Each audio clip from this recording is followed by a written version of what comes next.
अच्छा, अब इस तरीके से हमने क्या किया कि अपने हेड को देखा और हमने ये देख लिया। इस हेड को देखने के बाद हमें बेसिकली डाटा नज़र आया, तो डाटा में से हमने ये पता चल गया कि कौन से 2 कॉलम जो है वो हमारे काम के हैं। तो ये इसलिए जो है वो आपको ये दिखाया गया था। अब इसके बाद हम लोग क्या करते हैं कि ये जो हमारे पास था डाटा सेट, उसमें देखो हम लोग के कहते हैं ए लाइन ट्वीट्स। ए लाइन ट्वीट्स क्या है? ये वो वाला डाटा सेट था जिसके ऊपर मेरी अब वो सारे का सारा लोड हो चुका होगा। इसका एक कॉलम था एयरलाइन सेंटीमेंट, ठीक है? बल्कि मैं इसको दोबारा चलाता हूँ ताकि हम इसको देख सकें। एयरलाइन सेंटीमेंट ये वाला कॉलम था, ठीक है? इस कॉलम को हम बात कर रहे हैं अब यहाँ पे, एयरलाइन सेंटीमेंट।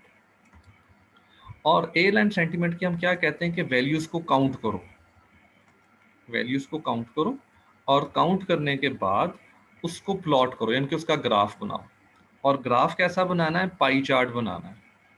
पाई चार्ट के अंदर जो वैल्यूज लिखनी है उसमें पॉइंट के बाद सिर्फ एक वैल्यू आए, यानी कि दूसरे अल्फाज में पॉइंट के बाद वैल्यू जो वो ना हो, जीरो लिखी गई है ना, तो पॉइंट के बाद वैल्यू ना हो।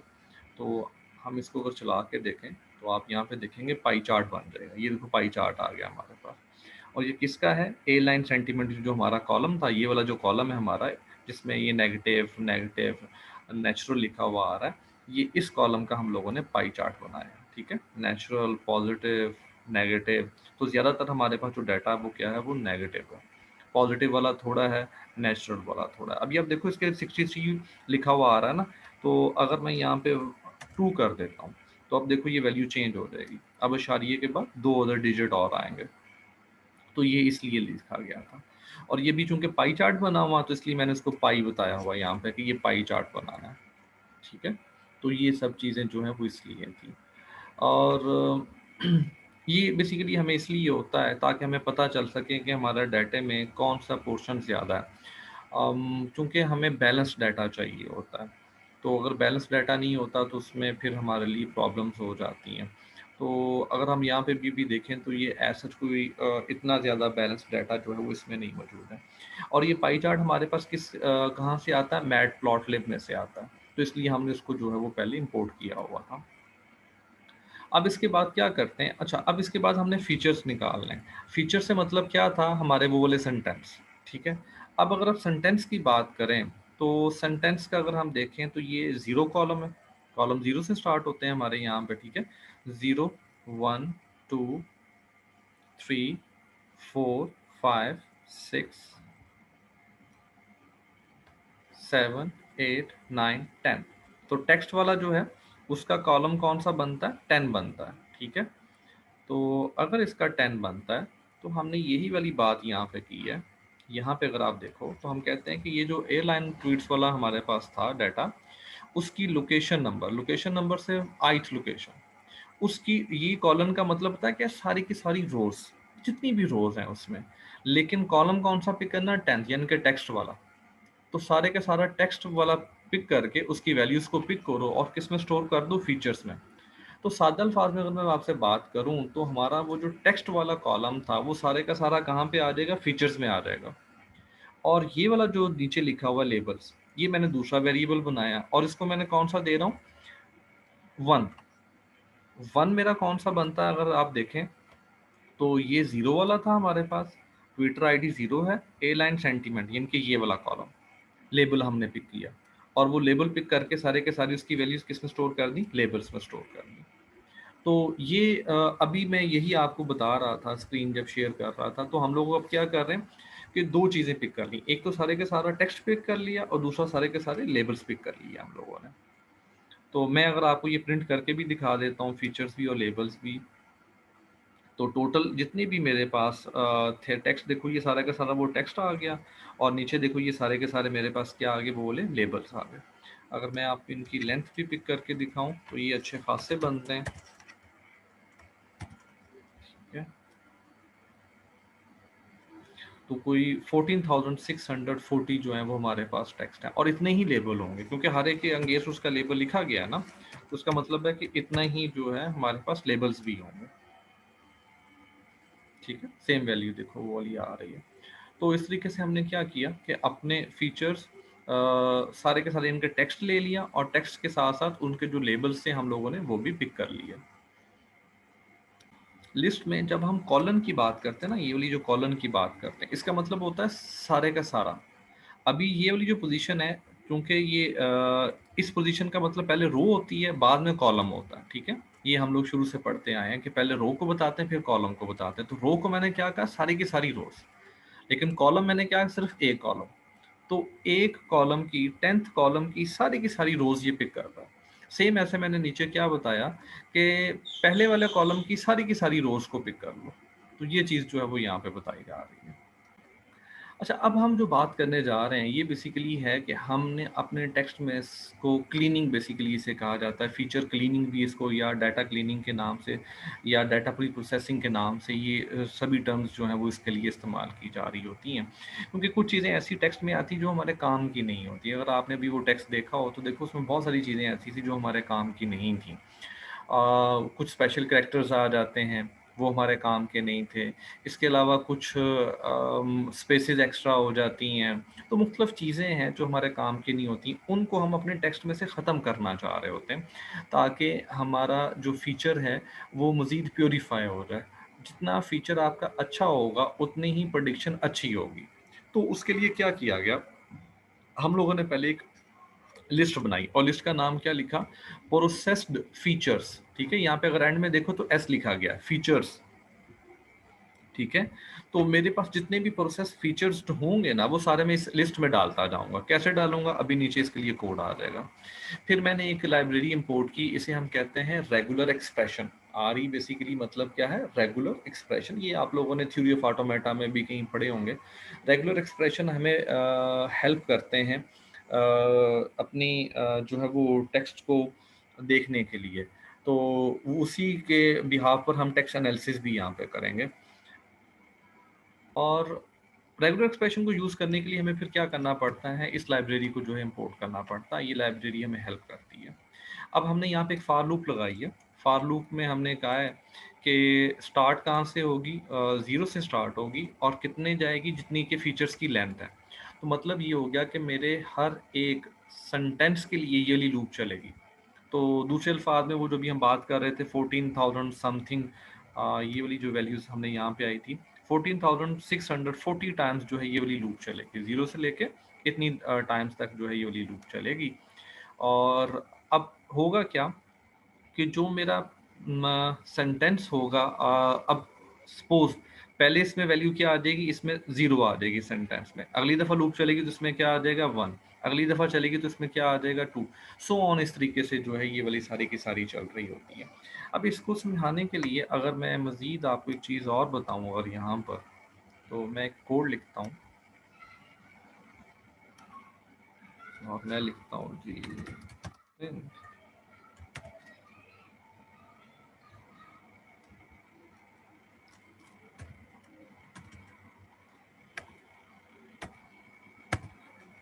अगर इस लाइन को मैं चलाऊं तो ये क्या करेगा, मेरा जो पहला सेंटेंस उसको देखो प्रिंट कर रहा है। अगर यहाँ पे मैं लिख देता हूँ, यहाँ पे मैं अगर 10 लिख देता हूँ, तो मतलब क्या है कि मेरा वो जो 10th नंबर वाला सेंटेंस था, ये उसको जो है वो शो कर रहा है। ठीक है, तो मैंने शुरू में बात की थी ना, लिस्ट अरे की तरह ही काम करती है। तो ये देखो मैंने इंडेक्स नंबर दिया, उसने उस इंडेक्स को प्रिंट कर दिया। तो अब यहाँ पे भी ये जो 0 1 2 किस में आ रहा है, इसमें आ रहा है, इस सेंटेंस में आ रहा है, ये वाला जो वेरिएबल है इसमें ये वाला सारे का सारा आ रहा है। अब यहाँ पे हमने नीचे क्या लिखा, हमने रेगुलर एक्सप्रेशन का एक फंक्शन है सब, उसका इस्तेमाल किया, और उसको हम लोगों ने पहली वैल्यू क्या भेजी, ये जो इतना पोर्शन है ना, अब ये मुझे ये वाला बताता है। अब इसमें कुछ चीज़ें हैं। पहली बात, इसने ये कहा कि इस वाले सेंटेंस को पिक करो, यानी कि 0 वाले सेंटेंस को पिक करो, और उसको किस में कन्वर्ट करो, स्ट्रिंग में कन्वर्ट करो। क्योंकि मुमकिन हो सकता है कि वो स्ट्रिंग वैल्यूज में ना पिक कर रहा हो, सेंटेंस होता है ना, बात का कोई 0 1 2 किसी ने अपना मोबाइल नंबर ही लिखा हुआ हो, तो वो उसको डिजिट ना समझ ले। तो इसलिए हमने एहतियाती तौर पर इसको क्या किया, उसको कन्वर्ट किया सबसे पहले स्ट्रिंग में। और स्ट्रिंग के बाद अब ये वाले जो पैरामीटर्स जितने हैं, ये हमें क्या बताते हैं कि जितने भी स्पेशल करेक्टर्स है वो उसमें से रिमूव कर दे। ठीक है, ये पैरामीटर्स हमें क्या बता रहे हैं कि जितने भी स्पेशल करेक्टर्स हैं वो इसमें से रिमूव कर दें। तो सारे के सारे स्पेशल करेक्टर ये क्या करेगा, पहले फिक्रे में से सारे के सारे स्पेशल करेक्टर रिमूव करने के बाद जो बाकी बचेगा, अल्फाज बचेंगे, वो इस वाले वेरिएबल में दे देंगे। और इस वेरिएबल का नाम क्या है, प्रोसेस्ड फीचर, देखो ऊपर जो लिस्ट बनाई है उसके एंड में एस है, इसके एंड में एस नहीं है, इसका मतलब ये दो अलग-अलग वेरिएबल्स हैं, ठीक है। तो प्रोसेस्ड फीचर में मेरे पास क्या हो जाएगा, वो पहले वाला सेंटेंस आ जाएगा लेकिन उसमें से कोई भी स्पेशल कैरेक्टर नहीं होगा। मैंने इसलिए ये सातों पर कमेंट्स भी लिखे हुए हैं ताकि आपको पता चल सके कि ये वाला जो नीचे लाइन लिखी वो क्या कर रही है। अब ये वाली जो लाइन है, ये लाइन पता क्या कर रही है, मेरे पास यहाँ पे पहले वाला सेंटेंस आ गया, उसी सेंटेंस को मैंने दोबारा कहा कि यूज़ करना है, और उसी को यूज़ करते हुए क्या करना है कि जितने भी करेक्टर्स जो कि एक दफ़ा जो सिर्फ जिनकी लेंथ 1 है, उनको जो है वो रिमूव करना है। जैसे कि आप लिखते हो दिस इज अ पेन, अब आ ए उसकी कोई वैल्यू नहीं है, वो आपको कुछ बताएगा नहीं, कोई मतलब नहीं, उसके बिहाफ पे हम कोई एनालिसिस नहीं कर सकते, तो हम उसको क्यों वहाँ पर रखें। तो इसलिए इस तरह के जो अल्फाज थे जिनकी लेंथ 1 है, उसको हम लोगों ने निकालने की बात की, वो लोअर केस में हो या वो अपर केस में हो, उसको हम निकाल रहे हैं, ठीक है। तो मेरे यहाँ पे जो सेंटेंस आया था, उस सेंटेंस में को हमने दोबारा यूज़ किया, और उसमें से जितने भी हमारे पास वो अल्फाज जिनकी लेंथ 1 थी वो हमने निकाल दिए, और जो बाकी हमारे पास बचे अल्फाज उसको दोबारा हमने इसी वेरिएबल में स्टोर कर दिया। यहाँ तक बात क्लियर है जी? अब हमारे पास यहाँ पे जो आगे जो पहले वाला सेंटेंस यहाँ पे मौजूद है, इसका मतलब है कि ना तो उसमें कुछ स्टॉप वर्ड स्पेशल कैरेक्टर्स हैं, और ना ही उसमें वो वाले कैरेक्टर्स मौजूद हैं जिनकी लेंथ 1 थी, वो भी नहीं है। अब इसी को हमने दोबारा यूज़ किया यहाँ पर, और दोबारा यूज़ करते हुए हमने क्या कहा कि जितने भी वो कैरेक्टर जो कि एक लफ्ज़ से शुरू हो रहे हो उनको भी निकाल दो। बाज़ का तो होता है ना कि बी देयर, अब वो बी के साथ आप लोगों ने देयर लिखा हुआ होता है, तो वो उसको भी निकाल लेगा, और उसके बाद उसको हमने दोबारा कहाँ पे स्टोर कर दिया, दोबारा यहीं पे स्टोर कर दिया।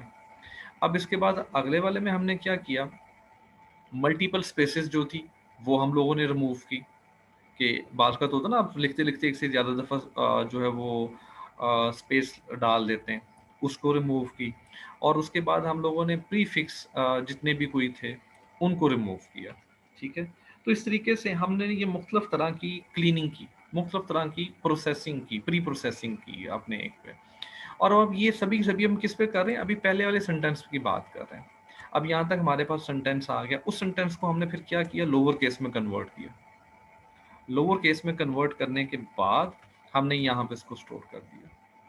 अब मेरे पास जो एक पहला सेंटेंस आया, उसमें ना तो कोई स्पेशल कैरेक्टर था, ना ही उसमें हमारे पास कोई मल्टीपल स्पेसेस थी, ना ही उसमें प्रीफिक्स थे, ना ही उसमें हमारे पास जो है वो सिंगल लेंथ वाले कैरेक्टर्स थे, तो वो क्लीन हो गया। अब जब वो क्लीन हो गया, तो ये जो ऊपर हम लोगों ने यहाँ पे बनाई थी ना लिस्ट, इस लिस्ट में उसको ऐड कर रहे हैं। तो लिस्ट में ऐड करने के लिए हमने फिर क्या यूज़ करते हैं, अपेंड का फंक्शन, ठीक है, फीचर्स डॉट अपेंड। और इसमें क्या अपेंड करना है, ये जो भी फीचर मेरा पहला फीचर यानी कि पहला जो सेंटेंस था, इसको हमने कहा कि इसमें ऐड कर दो। अब ये लूप फिर चलेगी अगली दफ़ा, तो इसका मतलब है कि यहाँ पे क्या आ जाएगा, 1। तो 1 का मतलब क्या, दूसरे वाला सेंटेंस, उस पर ये वाले सारे काम होंगे, और वो फिर इस लिस्ट में ऐड हो जाएगी। फिर ये लूप चलेगी तो तीसरी वाली इसमें ऐड हो जाएगी, सो ऑन। इस तरीके से हमारा पूरे का पूरा जो डाटा सेट था वो क्लीन होने के बाद इस लिस्ट में जो है वो आके स्टोर हो जाएगा। अब इसके बाद हमने क्या किया, इसको प्रिंट करवा के देखा हुआ। अब देखो जब मैंने इसको प्रिंट करवाया तो आपको यहाँ पे कोई भी स्टॉप वर्ड नहीं कोई भी आपको स्पेशल कैरेक्टर नज़र नहीं आएगा, कोई भी आपको यहाँ पे अपर केस का नहीं नज़र आएगा, कोई आपको सिंगल लेंथ वाला लफ्ज़ नज़र नहीं आएगा। आप इनको पढ़ के देख सकते हो, इनमें कोई भी आपको ऐसा नज़र नहीं आएगा, क्योंकि हमने अपना सारे का सारा डाटा जो है वो अब इस वाली लिस्ट में स्टोर कर चुके हुए हैं जो कि प्री प्रोसेस्ड है। अब ये हमने इस पे फर्दर और भी काम करना है, और क्या काम करना है, डाटा क्लीनिंग के लिए हमने आगे फर्दर क्या किया, अम, ये लाइब्रेरी में था कि मैंने पहले भी ऐड की थी लेकिन ये प्रॉब्लम कर रही थी, इसलिए मैंने इसको दोबारा यहाँ पे ऐड किया। ये बेसिकली 2 दफ़ा गलती से लिख दिया गया, यहाँ पे इसकी ज़रूरत नहीं थी मुझे लिखने की, क्योंकि मैं पहले इसको ऑलरेडी जो है इम्पोर्ट कर चुका हूँ। अब आगे मैंने क्या किया, मैंने डाउनलोड किए स्टॉप वर्ड्स, ठीक है। स्टॉप वर्ड्स क्या होते हैं मैं भी आपको थोड़ी देर में बता देता हूँ।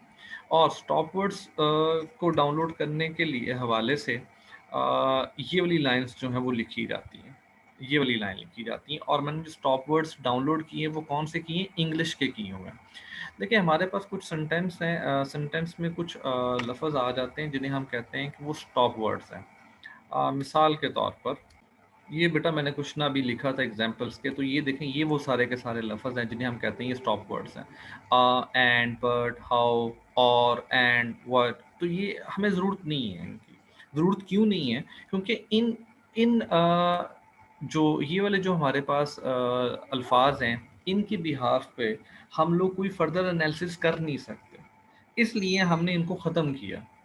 और ख़त्म करने के लिए हमने क्या किया कि वो कॉर्पस, वो हमारे पास एक, समझ लें कॉर्पस से मतलब यूँ समझ लें एक डाटा सेट या एक सेट जिसमें सारे के सारे अल्फाज लिखे हुए थे, उसको हम लोगों ने क्या किया? डाउनलोड कर लिया। और डाउनलोड करके हमने किस में स्टोर कर लिया? यहाँ पे इसमें स्टोर कर लिया, स्टॉप वर्ड्स में आके जो है उसको स्टोर कर लिया। ठीक है जी। तो यहाँ पे हमने इसलिए ये सारा जो है वो काम किया था। तो अब जब हमारे पास स्टॉप वर्ड्स आ गए तो मुझे मैं इसको भी वैसे इस लाइन को भी कमेंट्स बना देता हूँ, मुझे चूंकि इसकी भी ज़रूरत नहीं है। ये लाइन मैंने ऊपर लिखी हुई है, तो मैं इसको दोबारा यहाँ पे करता हूँ, तो वो सारे के सारे मेरे पास आ गए। ठीक है। अब इनमें से एक जो तरीका है वो है बेसिकली टर्म फ्रीक्वेंसी को देखने का। टर्म फ्रीक्वेंसी क्या होती है, मैं अगर इसके लिए भी आपको यहीं पे दिखाता हूँ।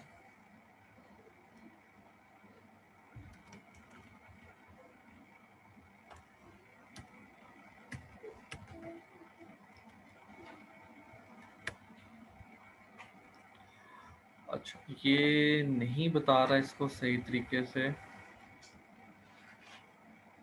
अच्छा, ये तो उसने कैलकुलेट करने के सारे तरीके बता दिए। बेटा ये मैं आपको वैसे समझा देता हूँ ये क्या होता है।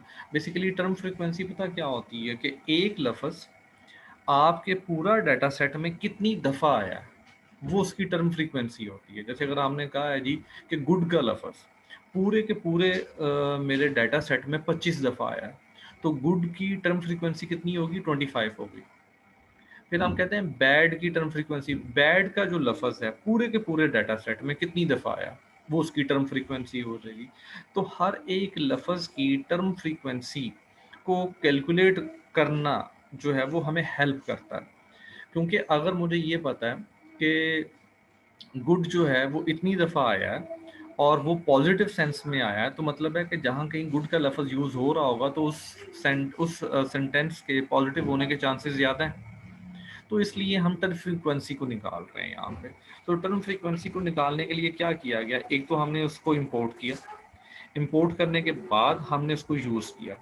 अब यूज़ कैसे किया गया? ये देखें, ये हमने उसको यहाँ पे इंपोर्ट किया टर्म फ्रीक्वेंसी को, और उसको फिर हम ये यूज़ कर रहे हैं। और उसको मैं बता क्या रहा हूँ कि टोटल जो फीचर्स लेने हैं, देखो बहुत सारे अब लफ्ज़ बन जाएंगे ना हमारे पास, कुछ 14,000 अबव तो हमारे पास सेंटेंस थे, और हर सेंटेंस में एक से ज़्यादा जो है वो अल्फाज हैं। अब हर अल्फाज को, लफ्ज़ को हम कैलकुलेट करें कि कितनी दफ़ा वो आया है, तो उसका मतलब वो तो बहुत लंबी लिस्ट बन जाएगी। तो हमने सिर्फ अब यहाँ पे क्या कहा कि सिर्फ 2500 जो लफ्ज़ हैं, 2500 जो अल्फाज हैं, सिर्फ उनको पिक करना है। और उनको भी क्या पिक करना है कि कम से कम वो लफ्ज़ 7 दफ़ा ज़रूर आया हो। ठीक है, कम से कम जिस लफ्ज़ को पिक करना है वो कम से कम 7 दफ़ा ज़रूर आया हो, और ज़्यादा से ज़्यादा जो है वो 80% जो है उसका यूज़ किया गया हो। ठीक है, वो जो लफ्ज़ की अपने यूजेज जो है, मैक्सिमम वो जो यूज़ है उसका वो 80% जो है वो यहाँ तक जो है वो किया गया हो। तो 7 से लेके 80% तक वो अल्फाज हम लोगों ने पिक किए, और स्टॉप वर्ड्स को जो है वो ख़त्म कर देना है। स्टॉप वर्ड्स को जो है वो यहाँ पे यूज़ नहीं करना है, स्टॉप वर्ड्स यहाँ से निकाल देने हैं। स्टॉप वर्ड्स का जो है वो फ्रीक्वेंसी जो है वो कैलकुलेट नहीं करनी है। अब जब ये सारी चीज़ें की हमने, तो हमारे पास एक नई और डाटा सेट जो है वो प्रिपेयर हो गया। और इस डाटा सेट में क्या चीज़ें हैं, आप ये नीचे अगर देखें तो यहाँ पे लिखा हुआ आएगा, ओ ये हमारे पास एरर है।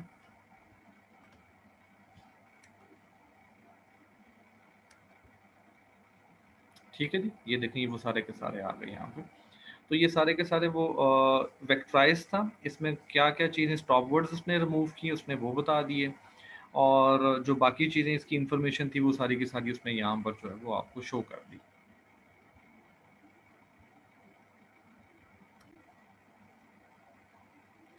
अब इसके बाद अगर हम लोग नीचे वाले ब्लॉक में देखें तो क्या किया गया, वो जो वेक्टर थी ना हमारे पास, हमने उस वेक्टर को यूज़ करना है अब अपने फर्दर वर्किंग के लिए। तो हमने इसको एक तो कहा कि उसको अरे की शक्ल में कन्वर्ट करें, ठीक है।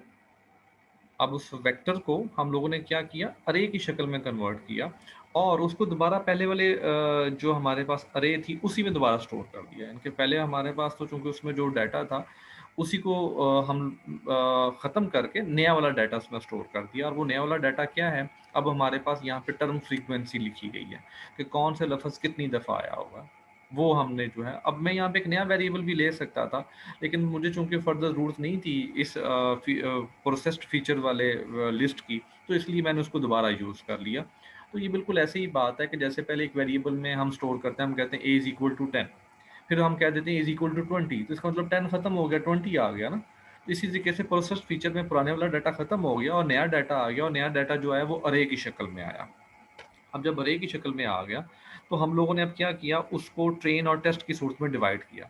ये हम लोग पहले भी करते आए हैं।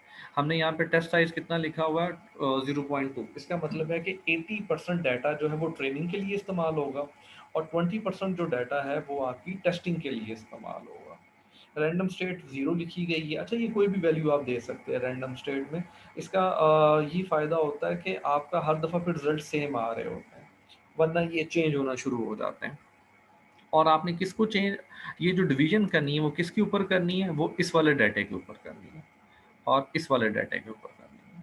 तो आपके, अब वो जो शुरू में मैंने आपको डायग्राम दिखाई थी, अगर मैं इसको दोबारा फिर यहाँ पे देखो, X train X test, Y train Y test, तो ये जो 4 वेरिएबल्स हैं इनमें वो वाला सारा का सारा डाटा आ जाएगा। तो ये किस तरीके से डिवाइड हुआ ये मैं आपको पहले बता चुका हूँ। अगर फिर भी किसी को कोई इशू है तो हम लोगों ने ये कहा था कि हमारे पास ये एक डाटा है,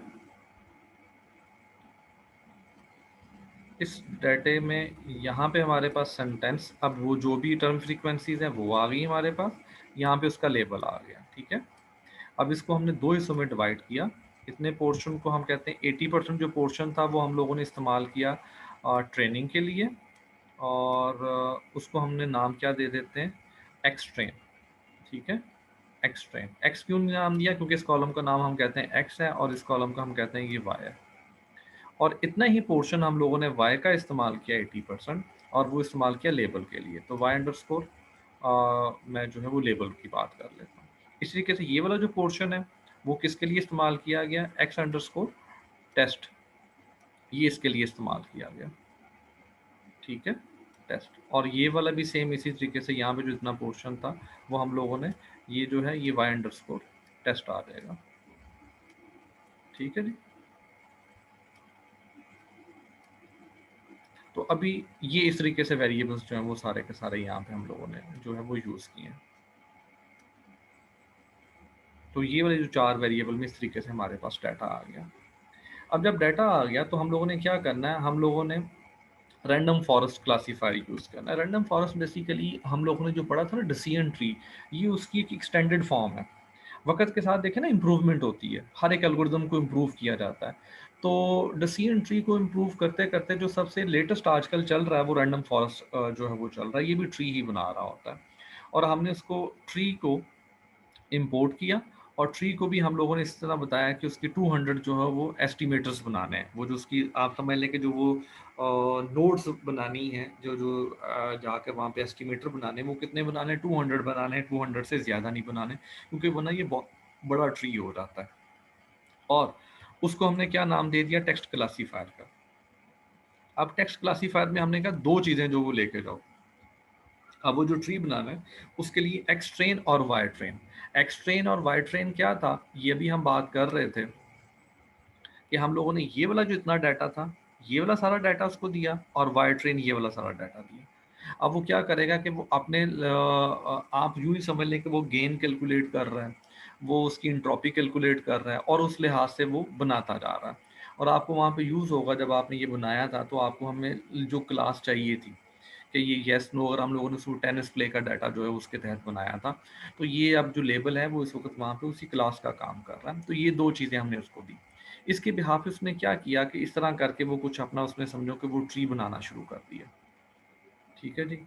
वो कहता है जी कि इसके यहाँ पे इस तरीके से आगे फर्दर जो भी उसने ट्री बनाना था जिस तरीके से, वो उसने बनाना शुरू कर दिया। अब जब इतना पे उसने ट्री बना लिया, तो अब हम इसको टेस्ट करेंगे ये ट्री ठीक है कि नहीं। तो हम क्या करेंगे, ये वाला पोर्शन उसको देंगे, ये वाला पोर्शन इतना जो है, इतना पोर्शन जो है ना हमारा जो वाई टेस्ट है, वो अब हम इसको दोबारा इस पर रन करेंगे और देखेंगे उसका रिजल्ट क्या आया। वो जो रिजल्ट आया ना वो हम अपने पास अलहदा से स्टोर कर लेंगे। ठीक है, ये हम कहते हैं कि रिजल्ट आ गया। जो जब ये वाला इतना टेस्ट था हमने इसके ऊपर चलाया, तो इसका जो रिजल्ट आया वो हमने यहाँ पे स्टोर कर लिया। अब जब स्टोर कर लिया तो उसके बाद फिर हम वेरीफाई करेंगे इसके साथ कि जो इसका रिजल्ट आया और जो एक्चुअल रिजल्ट था, इन दोनों में फ़र्क कितना है। अब वो जितना फ़र्क होगा मतलब है कि उतनी एक्यूरेसी कम है, और जितना मैच करेगा मतलब क्या है कि उतनी ही एक्यूरेसी जो है वो ज़्यादा है। अब हम लोगों ने इतने डाटा से क्या किया, अपना ट्री बना लिया। अब जब ट्री बना लिया तो अभी जैसे मैं बात कर रहा था कि हम लोगों ने क्या किया, उसको टेस्ट वाला पोर्शन दिया, और टेस्ट वाले पोर्शन देने से हमारे पास क्या किया, उसने अपने उस ट्री पे रन किया और जो उसके लिहाज से प्रोडिक्शन बनती थी वो उसने यहाँ पे उसको स्टोर कर लिया कि ये वाली प्रोडिक्शन जो है वो मेरे ट्री के लिहाज से ये प्रोडिक्शन होनी चाहिए इस सेंटेंस की। अब जब उसने वो स्टोर कर लिया तो अब हम उसकी चेक करते हैं। अब हमारे पास उसके एक्चुअल लेबल भी स्टोर है, तो हमने ये कहा कि उसको प्रिंट करो उसको एक्यूरेसी, जो हमारे पास उसकी एक्यूरेसी स्टोर है और जो यहाँ पे प्रेडिक्ट की गई उनको आपस में कंपेयर करो, और उसकी जो भी एक्यूरेसी आती है उसको प्रिंट करो। तो वो एक्यूरेसी देखो क्या आई हमारे पास, ये आई। इसका मतलब क्या है कि 75.99% जो है वो एक्यूरेट रिजल्ट जो है वो उसने दिया। तो ये इसका मतलब बनता। मैं इस प्रोग्राम को दोबारा रन भी कर देता हूँ ताकि हम इसको देख लें। अच्छा, वो चूंकि यहाँ से शायद हम लोगों ने नहीं दोबारा रन किया था।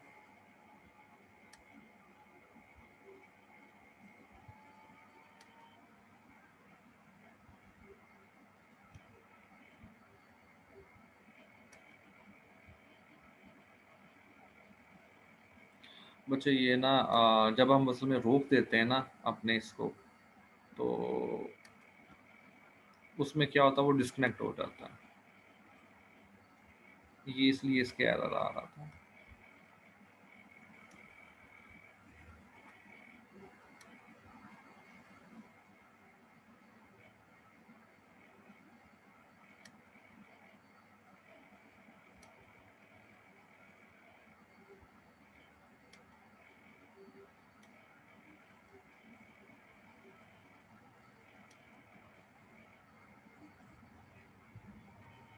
ठीक है, अब हमने इसको यहाँ पे क्या किया, आपने उसको ट्रेन टेस्ट में डिवाइड किया। यहाँ पे हमने उसका क्लासीफायर बनाया। अब उसका देखो वो ट्रेनिंग ये वाली कर रहा है, और जिस पे वो टाइम भी ले रहे हैं। अभी इनके वो अपना ट्री बना रहा है यहाँ पे। अब इस पे वो टाइम लगेगा थोड़ा, तो जितनी